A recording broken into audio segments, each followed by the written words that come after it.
On today's episode, we look at some simple contradictions from the Women's March, hear the classic, I believe in free speech, but line, learn that if you want a chicken sandwich, you're a Christo-Fascist, hear how, since global inflation is occurring, we can't blame anyone for it, and lastly, analyze the qualifications of AOC and other politicians to run our economy. This is Cringe Posts. Hello, friends. Welcome to this episode of the Cringe Posts podcast. This is the show where we gather the cringiest political and cultural takes that we find in our feeds, and we make sure to talk about why they're a little silly, challenge them, call them out, see what might have you confused if you've been going through your feeds, see these posts, and don't have time to debunk them. But of course, we always like to make fun of ourselves first, because we've all made bad posts, we've all made cringy posts, and so we start out our show with a bad post or memory of ourselves, and we were going to do that today with Britt. But before we get into that, let me first say that if you are listening to this on the audio versions on Spotify or Apple Podcasts or anything like that, feel free to go to cringeposts.com to see the visual companions, where we post all of these various social media posts in their visual formats, or you can watch our YouTube version as well. And of course, we always like the subscriptions and the comments and the sharing. If you're enjoying the show, it helps us out, and we love to hear that. Love to hear feedback. If you guys have cringy posts that you found, feel free to send them to us as well, because we like getting that as well. So, with that being said, let me go ahead and go back to Britt, my co-host here, his cringy post from 2013, where Britt writes, "Chocolate milk, ... a natural speed potion." Oh man, I know I was playing Skyrim and stuff. Like that's for sure why I wrote that. And this one made me laugh because we did a post. This was a while back, but where I was talking about like, oh, I live on a diet of chips and chocolate milk and all that stuff. So here we are. This must have been where it started. I just, when I look back, like I very much wanted to be like the likable, like, ooh, I'm so relatably nerdy, and all this stuff. And it's just, ugh. Yeah. Well, the funny thing is, I feel like chocolate milk is one of those foods that also is that sort of cultural, for whatever reason, it is a cultural signifier of something that kind of gets in the spotlight every now and then, like bacon. You know how everyone was obsessed about bacon from like 2013 to 2016 or whatever. Yeah. I think chocolate milk is to a lesser degree, because I remember even being at university and all of the guys on my floor were obsessed with this certain brand of chocolate milk. And they made a lot of hyperbolic statements about it, kind of like this to a different degree. And I was too poor to afford that. It seems like it's, huh? I was too poor to afford that. Yeah. Yeah, exactly. I was gonna say I didn't buy any, but I think it's just one of those signifiers of you're trying to make a statement of some kind to be relatable and funny, but it's not insightful. It's not unique. It's a very common, trend or icon, and I don't know. It kind of makes me laugh a little. Yeah, I wanted to make a statement to be funny and unique, but I wanted to be safe, right? And that's what I think, like the bacon and the chocolate milk or the whatever type of thing. It's like I want to say something that like I know everyone likes, and so I seem insightful, but it's safe and it's not actually, unique to who I am or what. It's not actually my idea, right? It's like, of course, everyone likes chocolate milk. You put sugar in milk and it tastes great. Like that's just what happens. There's nothing special about that. But yeah, I was just jumping on that bandwagon and trying to be cool, and then relate it to my nerdy circle of Skyrim friends and all that. Right. Yep. Exactly. Yeah. No, it's not an original take, although, well, I guess I don't know that I've ever heard chocolate milk specifically compared to a natural speed potion. So in that sense, it's original, but it's taking very unoriginal concepts and then just kind of shifting them in an order until you get something that's maybe different than what you've seen. Okay, and we're going to move to our first cringe post of the episode outside of ourselves, and this one comes from the official Twitter account of the Women's March. Now, if you remember, this was started not that long ago, a couple years ago, to assert the rights of women. I think it was probably started in the Trump era, right? I could be mistaken about that, but I'm pretty sure it was at least started when Trump was elected as sort of a, the resistance movement or whatever. And they tweet out, trans women are women. That's it. That's the tweet. And the thing about this that makes me laugh, and it's not a particularly original take, speaking of, original takes here, it's just that, man, how far have we come to where the specific feminist space is created for women to specifically be in charge and specifically dictate the policy and the agenda and the goal and the aim and all those sorts of things. Now they're letting it get taken over by men too. Like what you once had that was a very fundamental recognition that men and women are different, and for all of the complaints about third wave or modern feminism, and for all of the, I think, over the top destructive ideas that they have promulgated, for a while it has rested and been predicated on the idea that women have been uniquely disadvantaged by men, which recognizes that there is a difference between men and women. But now, if you're recognizing trans women as women, you've sort of taken away the very specific identifiers of biological male and biological female that you used to frame your whole argument of oppression, right? Men sort of oppressing women over the years and women standing up to that. You've now just made it a general power structure type thing, because even if the argument is that, well, trans women are still under bad power dynamics from men in society, if that's your argument, the problem is that you've just made, again, a broader sort of definition of power dynamics that is not specific to the struggle again. So anyone who wants to identify as a woman, any man who wants to identify as a woman, can now co-opt this place that was once specifically for a subset of people. It was not supposed to be all things to all people, but now it can be. And again, even if the argument is that they're still oppressed, well, that's fine. But would you allow a black man to be the benefactor of the Women's March? Or because in their perspective, black people are have bad power dynamics in the current state? Or is, like Black Lives Matter, the Women's March supposed to be a specific statement about a specific subgroup of people that may or may not, have these kinds of power dynamics in play? It's the symptom of sort of this unending boundary of truth when you don't have definitions of truth. And so then your causes have to start being all things to all people, because if you don't believe in truth, you can't believe in hard limits, and you can't believe that certain things should only be inclusive, certain things should only remain limited in their capacity. Because if truth is expansive, well, then what are the limits if there's no boundary, if there are no true boundaries in truth? Yeah, and what's so interesting to see with this is just how quickly certain things like get abstracted once you take out fundamental axioms, like the to adapt to the fact that people like these relativists don't want any sort of objective truth. Like, we don't want to say one thing is better than the other. Then that means that I can't actually recognize that there are literal fundamental biological differences between men and women. Right. And so then that eventually leads to, well, men and women are the same. There's no difference. And you can be a woman if so as you choose. And then if you ask them to define what a woman is, they use the term woman to define the term that they're trying to, talk about, which is just hilarious. And it makes me think of, specifically like Leah Thomas, being nominated, a man being nominated to be the Woman of the Year, for the NCAA athletics, divisions and all that. It was just hilarious, and it's so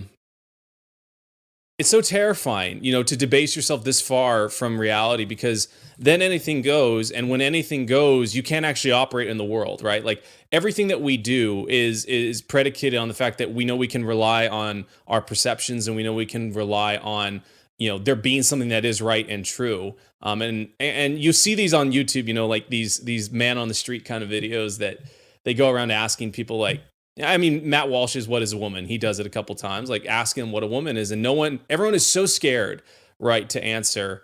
And even though they live in their normal day-to-day life, they know what a woman is, right? Like, oh, I can see it with my own two eyes, or it's anyone with specific set of body parts and things like that. They live that way. They are terrified to speak it that way, and that means that it's very much 1984. Like, don't believe what your eyes tell you. Believe what the party tells you.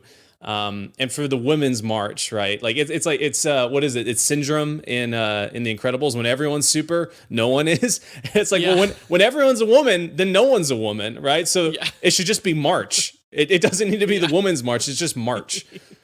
Because at any point in time, you or I could decide, hey, like maybe we are a woman and maybe we should be a part of the Women's March. It's everything becomes meaningless, and that we see a crisis of that right now. It's just a lack of meaning and purpose, and that's why we have so many, such high rates of depression and suicide and cultural decay. Everything we do is either a sequel, prequel, or remake.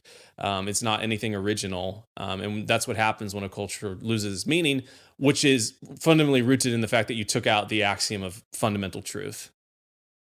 Yeah, and I think it's funny because if you twist yourself into the thinking that these people do, where you remove all these barriers of truth, where you have no worldview that can ground all of this, then a statement like this, trans women are women, coming from the Women's March, it isn't as absurd as it plainly is. But when you look at it from the grounding of there is objective reality, and we have to, and even if there is nuance within reality, right? A lot of people will look at stuff like this and say, well, what about this rare case of this or that? What about this rare case of some abstract thing that happens in 0.001% of cases? It's like, those exceptions don't make a rule.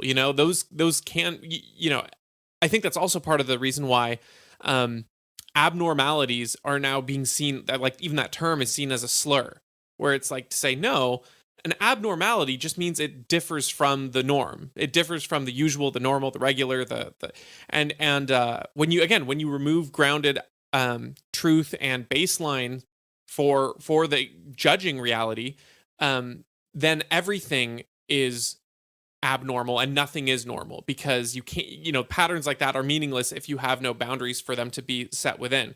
So again, from that perspective, this kind of thing makes total sense. But the problem is that's a completely unsustainable worldview. And not only is it unsustainable in sort of the macro, I don't think you can run a society operating on these kinds of things, because you end up with every individual living in their own kind of world with no agreed upon way to communicate effectively. Not only that, but I think it's just unsustainable in your own mind. I think you sort of you have to live in a state of ignorance, and you can never actually pursue truth in a meaningful way. And if you're detached from truth, I think you live a very unfulfilling, unsatisfying life that plagues you, whether you know it or not, as the reason. I think that people down there feel sort of this Sehnsucht, this sort of longing for the eternal, and when you sort of live in a habitual lie because of all of the things that are contradictory in your lack of worldview, you can never have that fulfilled and meaning. There can't be real things of meaning. It can only be sort of shallow impressions of what meaning is, rather than the actual thing. Okay, we'll move on to our next post here. And this one comes from First Avenue, which is a venue on their Twitter, and they posted a statement here, and there are some follow-up replies. So the tweet first reads, "We hear you. Tonight's show has been canceled at First Avenue and is moving to Varsity Theater. See our full statement for more." And here's the full statement they post. "The Dave Chappelle show tonight at First Avenue has been canceled and is moving to the Varsity Theater. To staff artists in our community, we hear you and we are sorry. We know we must hold ourselves to the highest standards, and we know we let you down. We are not just a black box with people in it, and we understand that First Ave is not just a room, but meaningful beyond our walls.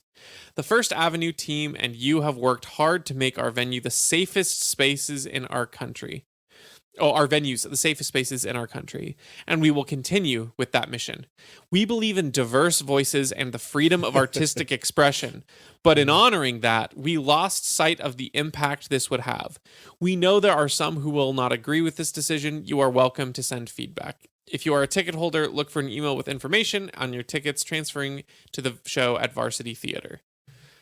That alone is a lot to take down, but we got some replies here.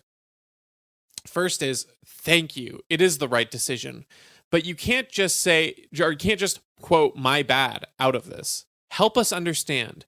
Why did you think it was a good idea in the first place? Why did so many people know it was violent to trans people and you didn't? What specifically changed your mind? And someone else replies, words are not violence. And then we have the 5-head megabrain take here replying to that saying, if we know that words can hurt people, they are violence. We know that laws are violence, and laws are made up of words. We know that laws are violence is the only good thing in that in most of these. I mean, I guess the words are not violence is also good. But wow, there's a lot to take on here. I think the first thing I want to point out is in the first post in the apology thing. We believe in diverse voices and the freedom of artistic expression, but in honoring that, we lost sight of the impact this would have. Okay. You don't get to say but when you're saying, I believe in this thing, but that's always that. I think it's a Michael Maliceism who says, if someone says a sentence and ends, and breaks it with a but, you can ignore everything preceding the but. They don't, I believe in free speech, but nope, you don't believe in free speech then. If you add that but, you can pretty much take away everything before it.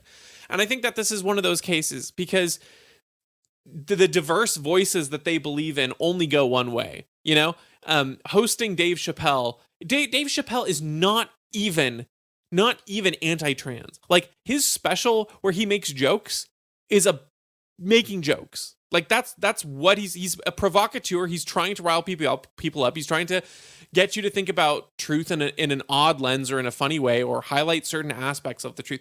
But you don't have to agree with him to think that he's like, of all people, this isn't even like they were trying to feature Tucker Carlson or someone who vehemently disagrees with these people's worldviews. I bet you Dave Chappelle agrees with these people on like 90% of issues. Anyone in sort of the Hollywood media, I mean, not that he's necessarily Hollywood, but the sort of the night scene or entertainment broadly speaking, most of these people do. But even then, they can't fathom to host someone who has said things in the past that they disagree with, and yet they still have the gall to say that they believe in diverse voices and freedom of artistic expression. You'll notice that we know everyone won't agree with this decision, and you're welcome to send feedback. That only ever goes in one direction, right? That only ever goes in we're canceling this person for speaking, and we know that we're upsetting some people that way. How come those people aren't disenfranchised in this particular case? It's not, but it's okay. It's not okay if someone who made jokes in the past and literally said he wasn't going to make any more of those jokes because of the crazy, lashback that he got. That guy, his voice can't be heard. Him being canceled, it's okay for those people who disagree with it to be put out, but not the other way around. Just kind of a funny thing. You don't get to say, I believe in this thing, except I'm not gonna, believe in this thing, because having principles means living up to them when it's difficult, not when it's easy. And to that point, I think as much as I disagree with the guy, I think the first reply to it is somewhat insightful, because he's like, hey, you can't really my bad your way out of this. Like, why did you think it was a good idea in the first place? And why did so many people know, that Dave Chappelle was, had these views, but you didn't? And the answer is First Avenue did know that, and they're like, well, we might make a lot of money because Dave Chappelle brings a lot of people in, so we're just going to have him. And cross my fingers, hopefully no one gets riled up about this. And then the second it did, they caved, right? They like you're saying, they don't have any principles. They don't actually believe what they're saying. That line, we believe in diverse voices. They do not believe that. And they're terrified of the bullies on the block that are going to come around, and they don't want to have people or protesters or bad press outside of their their building, despite the fact that those people are wrong, right? We know that those people are wrong, and we know that an injustice is being had by censoring someone like Dave Chappelle. If this was I don't know much about like the First Avenue Theater or whatever, but it's like, if they were privately owned, let's say a lot of these theaters are not, like they have some sort of public dollars going to them. But if they're privately owned and the private owner said, hey, like Dave Chappelle wanted to come through and I think his views are abhorrent, and so I'm going to say no. Like, I'd be totally fine with that. For someone saying that's a private business can make that decision, and that's the market at work doing things. But when this spineless company or whatever they are, it's like, has Dave Chappelle come and breaks a contract that they made with him out of cowardness. It's just like, it's awful. What an awful thing to do. And, thankfully, they figured out how to move him to the varsity theater, but that creates a ton of issues, and it's like, and that's to the guy's point. It's like, how did all these people know about this and you didn't? It's like, well, the answer is they wanted to try and make money. They crossed their fingers and hope that no one would find out or have that big of a reaction. They wanted to have their cake and eat it too. Yeah. And then, of course, we get to the words being violence and all that. And, we've touched on this in previous episodes, so we probably won't go as in depth here. But I think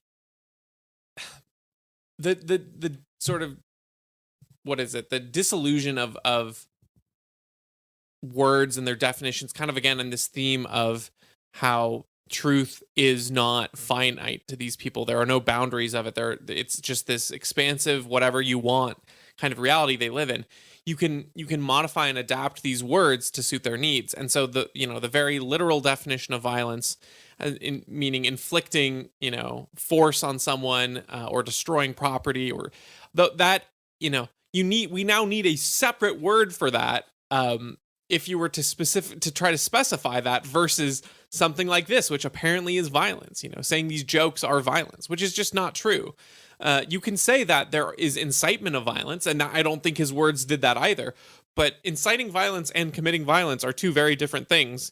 And so with their attempt at redefining this word, you can then sort of have a justification to ban someone, right? Because if someone was violent towards a group of people, you absolutely should not host them because they're a literal danger and they, do these things that endanger people or actually have real world consequences. But people have come to the point where they believe that people should not be able to offend them, and that the idea that like offending someone is this great evil, versus the reality of offensive things happen every day. Offensive things happen by the nature of having multiple humans who think differently.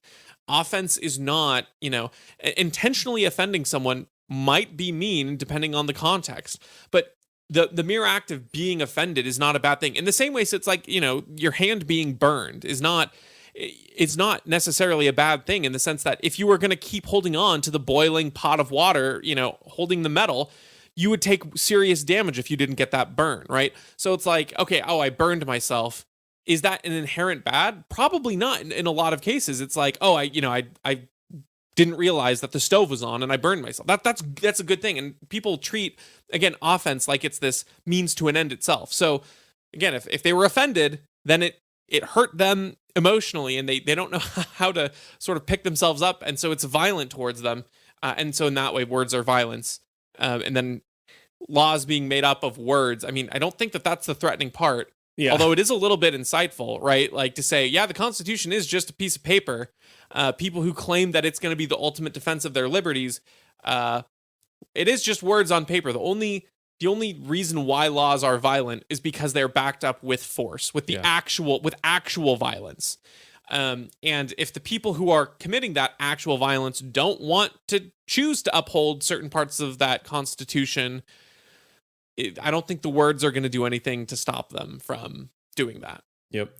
Yeah, I mean, this is Jordan Peterson's point. It's like to speak and write is to think, and to be able to speak and write is to have the potential to offend someone, right? And so what these people are really saying when they say words are violence, they're saying thinking is violence, right? And they don't want you to think, they don't want you to process, because thinking inevitably helps you end up at the truth, like you're saying.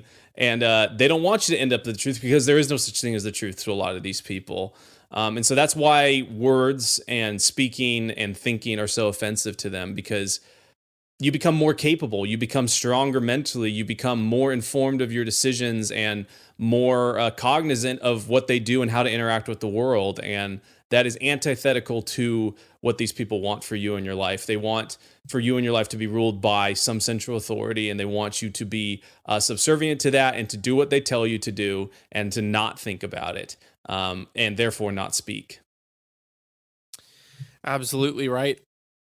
Okay, our next post here reads, imagine sitting 30 minutes in line to eat a piece of chicken with a pickle on it. This isn't about flavor, it's about Christo-Fascist ideology. Of course, referencing Chick-fil-A. And do you like Chick-fil-A? I love Chick-fil-A. Yeah, me too. Chick-fil-A I can't eat it anymore, delicious. but I love the fries still. Oh man, that's unfortunate. Maybe someday. I'm sure. Yeah, I was gonna say, I'm sure in the future someday you'll be able to. But yeah, it's funny because one, the food is actually delicious. I don't know if this person just doesn't like all fast food, which is legitimate, or they just have never eaten there, which is probably the more likely case. But the other thing is to think this is how I think the many on sort of the Twitter left work, where they cannot fathom the idea that someone would buy something or enjoy something from someone and not think about the values behind it necessarily, right? Not think about the fact that I wonder what the fry cook who made this, I wonder what his thoughts are on gay marriage. Like that's really not what anyone is realistically thinking. Well, except for them. And so they want to go out and cancel any business who doesn't have right think. Whereas people who, want a chicken sandwich go into Chick-fil-A because they want a chicken sandwich. And that's it. It has nothing to do about Christo-Fascist ideology, although that makes us sound way cooler than we really are. And again, the sort of the Christo-Fascist ideology, once again, I don't really think that if you ask the average Christian what they want in the country, I actually don't think that you're going to get this Christo-Fascist ideology that they love to pretend everyone is obsessed with. Maybe some conservatives are a little bit more government leaning and tyrannical than I would want, but I wouldn't call the average person going in to get a chicken sandwich an authoritarian, a fascist sympathizer, or a tyrant, personally.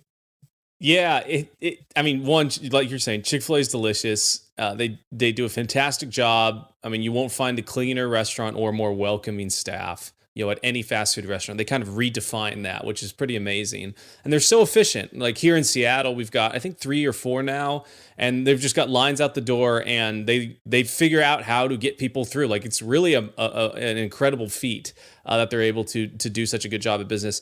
And then on top of that, they are really active in their communities. Like all the operators are pretty good at donating to good causes. I mean, and then the people that criticize Chick-fil-A will say, oh, they hate the gays and they hate the LGBTQ community.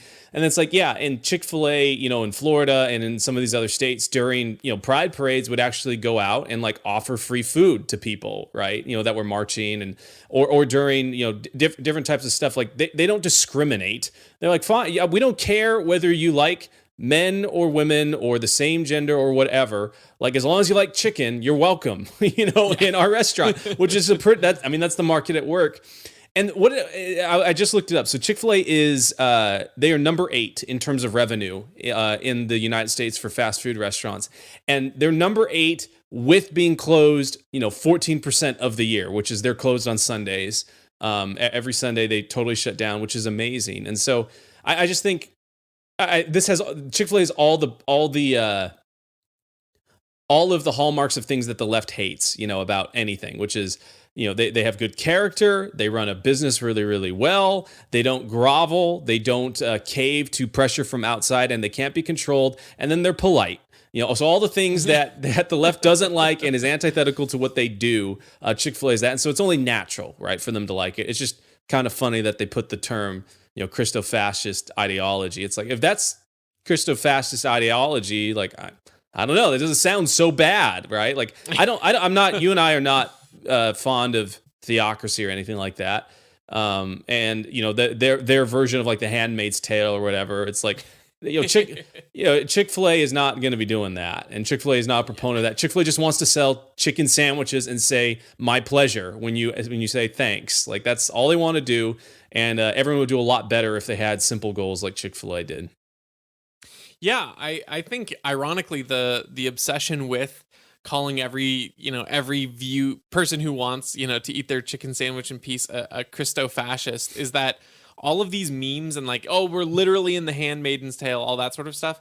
I think very ironically has made sort of especially younger people who are were somewhat politically inclined or to the right or neutral before, it really made them more extreme in a sense, and like more sort of jokingly like, yeah, I am a fascist, or I like that, which you don't really want, but it's kind of how these people, when you mock someone or you give them the hyperbole, you're only going to take that so much before you start being like, yeah, let's make fun of you. Yeah, I am a fascist. I am. And then like you've created people who were not at all thinking that way into sort of mock embodying that ideology. And then some of them actually start like going down that path a little bit. And I don't think that's the majority by any means, but it is just kind of funny how these people they create the very demons that weren't there. Yeah. In the same way that by calling everyone racist, I legitimately believe these people have done that. I think we are a more racist country because of all of the name calling of racism. And hey, who knows? Maybe we're gonna have a real Christo-Fascist problem someday here soon if this keeps it up. Okay, we've got our next post from Kurt Anderson, and this one reads: wouldn't it be nice if American voters said to themselves, this 9.1% inflation really sucks, but given that it's 8.1% in Canada and 9.4% in the UK and 9.6% in the EU, it really makes no sense to blame my financial pain on President Biden or Democratic congressional candidates. And okay, so the one thing about this is he's not wrong in one sense, right? He's not wrong in the sense that it's not just the Democrats whose fault inflation is, right? And when people are thinking about inflation, it is very prone to be like, man, things suck, and Biden was in office, so it's all his fault. We should, take care of this or whatever.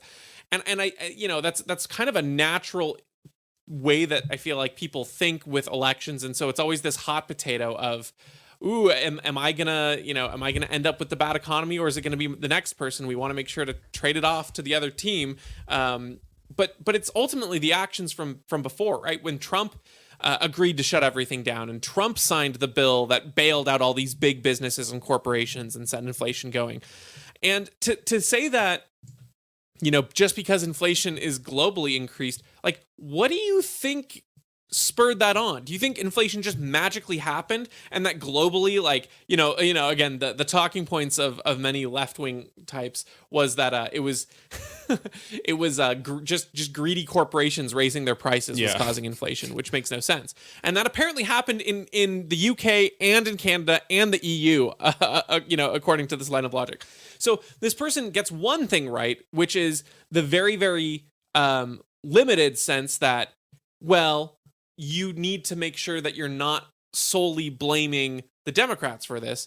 But they miss the point that the inflation can't just sort of have come out of nowhere. It had to have happened through some sort of response, which caused supply chain issues, which caused people not being able to work, which caused a massive amount of dollars being printed. And of course, the US is a global reserve currency. That's going to affect the globe as well. So there's all these factors where you have to recognize there was a cause and effect. But this person's just saying like, oh, you can't just blame it on one effect, and then is silent as to what the effects would be, which many of these effects were things that President Biden and Democratic congressional candidates supported and continued to enforce after the Republicans as well. Yeah, and I totally agree with you that, like, he's right factually that it makes no sense to blame our current financial pain on Biden. But where he goes wrong is he's using this as an argument for like, well, we can justify everything Biden's doing right now, right? And it's his way of dissuading any criticism of what Biden is doing right now, which is just a continuation of what caused all of this to happen in the first place. So it's just a shield to give Biden cover for doing all the stuff that he's doing right now and printing tons of money. And when I read this, it was just so funny to me because it's like, imagine, you live in some sort of suburb and you've got 10 neighbors, 5 across the street and 5 on your side, and everyone buys the same TV, and then randomly on the same day, all of the houses catch on fire because the TV's electrical cord, caused it. And then someone comes up and it's like, well, it can't be because of the TV, like you should be okay with your house being on fire because everyone else's house is on fire. It's like, I know why our house is on fire. And just because your house is on fire, that's an even stronger argument for like, hey, maybe the TVs shouldn't be in our houses, right? Like this TV has a bad cord on it that causes electrical fires. And so it's like, yeah, read the common denominator. The only house on the block that didn't catch fire is the house that chose not to buy that specific brand of TV. And coincidentally, if you look at a map of inflation and currency inflation in Europe, the countries that didn't print massive amounts of money, that didn't shut down, countries that have a really strong capitalist bent because they were previously some sort of socialist or communist country under the USSR and firmly reject that, those countries are doing fine. Those countries are not having issues. As well as when you look at states, in the United States that chose not to shut down, they're generally doing quite a bit better than states that did shut down. And so it's just such a weird point to make, and it's like I don't know, I feel like the answer is within his question, which is like, it's like, yeah, like I don't need to blame just Biden. I need to blame all of the policies that all of these countries did. Like there's a common denominator here, and it's resulted in basically there being about a 1% differentiator between all of these countries and regions in inflation. It's like, it seems like we're all doing the same thing and all getting the same results. Like that would make you think maybe we shouldn't keep doing the thing that led us to this point. And then these people also sort of want to have their cake and eat it too when it comes to things like gas prices as well, which are not solely increased because of Ukraine, but definitely have been increased because of sort of the, cut off access to Ukraine and Russia. And then you think about things like how Democratic congressional candidates and Biden have overwhelmingly supported restrictions on drilling natural resources in the U.S., how, in like Washington State, the Democrats have imposed carbon taxes that are going to make gas go up by 46 cents a gallon next year alone. Jeez. In taxes alone. And all these requirements. And then think, okay, well, maybe there is sense to blame your financial pain on President Biden and Democratic congressional candidates when the solutions that they are, providing you are increasing prices. So sure, they may not be the ones solely responsible for increasing inflation and things like that, but their solutions certainly aren't helping and are actively making things worse. So yeah, actually I say blame them and blame the Republicans, blame them all, throw them out, and let's reset ourselves onto a more free market terrain.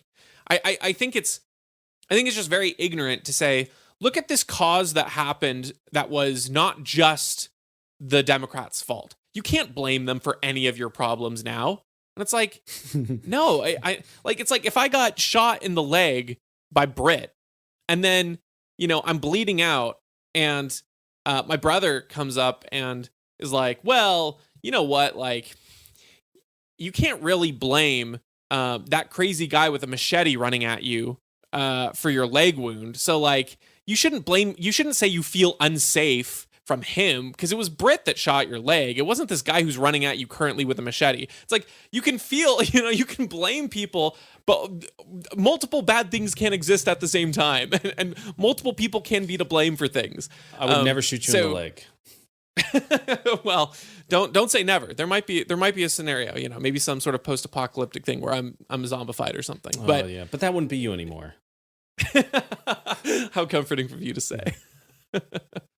But yeah, I don't know. It's just so funny to me. Like, oh, they're totally blameless, and then they're coming at you with the most, hit you over the head, rob you from tax money solutions. And yeah, like, no, we're not blame some of my financial. We're not to blame.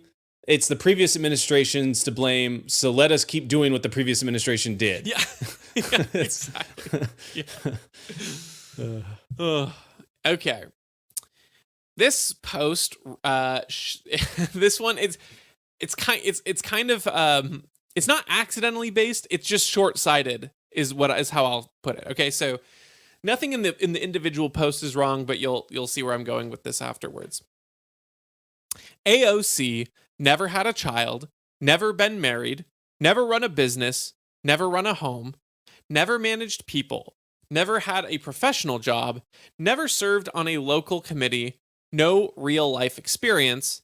But at 29, she wants to tell us what the government needs to do with our economy. Now, there's a couple things here, and I want to qualify. So, I all of these are technically appeals to authority, really. And if she was spouting out free market things, I don't think this person would be like, well, she's never had a child or been married, so we can't, that's kind of how flimsy this type of argument is. Also, she's getting married. I'm pretty sure she, never had a professional job. What do you delineate? I'm pretty sure she, she worked in like a bar. She was a bartender or something like that. Is that, I think that's a real job. You're providing value to someone, it's more than Bernie Sanders ever did. But like, all of these things really are just these artificial qualifications. And I do agree that not having some of these experienced, in particular, never running a business, means that you are going to lack insight on some of these things. And it's going to put you in bad perspective. So I think it's not the worst critique, right? I don't think you can totally say that it's only appeal to authority. I think there are legitimate, reasons why appeal to authority exists. I think it gives you at least more credibility, right? It doesn't mean you're right or wrong, but it gives you credibility, or it gives you perspective, and it gives you, it's a reason why maybe someone should listen to you. It doesn't make you right, but it is a reason why someone can. And that's always the problem with appeal to authorities. People say, I only trust them because they are the expert, but you don't, when the facts, tell a different story, you need to actually reconcile those things.